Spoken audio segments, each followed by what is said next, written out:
Hi hello welcome to my channel. Summer season heat beat చేయాలంటే చల్లగా ఏదో ఒకటి తింటూ ఉండాలి. చక్కగా ఇవాళ మన రెసిపీ పుచ్చకాయతో చేసేసుకుందాం. కానీ పుచ్చకాయని తీసుకున్నప్పుడు గానీ వాడేటప్పుడు గానీ జాగ్రత్త పాటించాలి. మరి అది ఎలా చెక్ చేసుకోవాలో ప్రీవియస్ వీడియోస్ లో షేర్ చేశాను. మీరు గానీ చూడకపోతే చెక్ చేసేయండి. ఇలా పుచ్చకాయ సేఫ్ అని తెలిసిన తర్వాత చక్కగా ముక్కలుగా కట్ చేసేసుకోవాలి. ఇప్పుడు నేను చూపించిన ప్రొసీజర్ లో కటింగ్ చేసుకున్నారంటే చాలా ఈజీగా పీసెస్ అనేవి చేసుకోవచ్చు. ఈ పీసెస్ అన్నిటిని కూడా ఒక మిక్సీ జార్ లోకి వేసేసుకోవాలి. చక్కగా పీసెస్ అన్ని కూడా వేసేసుకోండి. మీ క్వాంటిటీకి తగినంత మీరు తీసుకోవచ్చు పుచ్చకాయ అనేది. నేను ఇక్కడైతే ఒక హాఫ్ పీస్ మొత్తం వేస్తున్నాను, చూస్తున్నారు కదా. ఇప్పుడు ఇందులో షుగర్ కూడా మనకి తగినంత వేసుకోవాలి. బాగా తీపుంటే మాత్రం వేసుకోవాల్సిన అవసరం కూడా లేదు. నేను ఇక్కడైతే 3 స్పూన్స్ షుగర్ యాడ్ చేశాను. దీన్ని చక్కగా మెత్తగా బ్లెండ్ చేసేసుకుంటున్నాను. ఇలా చక్కగా మిక్సీ పట్టేసుకున్న తర్వాత ఒక గిన్నెలో స్ట్రైనర్ పెట్టేసుకుని ఇలా జ్యూస్ అంతా కూడా వడపోసుకోవాలి. చూస్తున్నారు కదా, జ్యూస్ అంతా చక్కగా వచ్చేసింది. ఈ పల్ప్ ని మళ్ళీ గ్రైండ్ చేసుకుని చక్కగా వడపోసేసుకుని జ్యూస్ అంతా కూడా పక్కకు పెట్టేసుకుందాం. ఈ పల్ప్ లో సీడ్స్ తీయాల్సిన అవసరం లేదండి. సీడ్స్ లో చాలా పోషకాలు ఉంటాయి కాబట్టి మిస్ అవ్వకుండా సీడ్స్ తోనే గ్రైండ్ చేసుకోండి. చాలా పోషకాలు కూడా ఉంటాయి.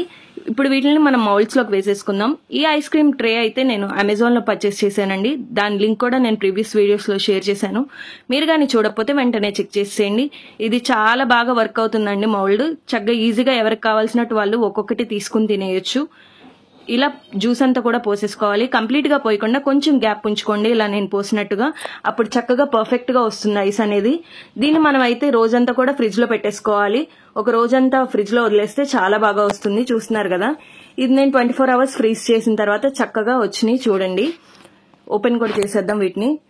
ఇది బయట అంతా కూడా కొద్దిగా కడిగేస్తారంటే చక్కగా ఐస్ అనేది వచ్చేస్తుంది. చాలా పర్ఫెక్ట్ గా వస్తుంది. షేప్ కూడా పిల్లలకి బాగా నచ్చుతుంది. బయట కొన్న ఐస్ లాగానే ఉంటుంది. చాలా టేస్టీగా, ప్రిజర్వేటివ్స్ లేకుండా ఇంట్లోనే నిమిషాల్లో తయారు చేసేసుకోవచ్చు. ఎక్కువ పని కూడా ఉండదు. కాబట్టి ఖచ్చితంగా ట్రై చేసేయండి. మీకు కూడా ఎలా వచ్చిందో కామెంట్ చేసేయండి. ఒకవేళ ఈ మౌల్డ్స్ ఏమీ లేకపోతే గ్లాస్ లో కూడా పోసుకోవచ్చు. లేదు అంటే మీ దగ్గర ఏమన్నా చాక్లెట్ మౌల్డ్స్ గానీ సిలికాన్ మౌల్డ్స్ గానీ ఉంటే వాటిలో వేసుకోవచ్చండి.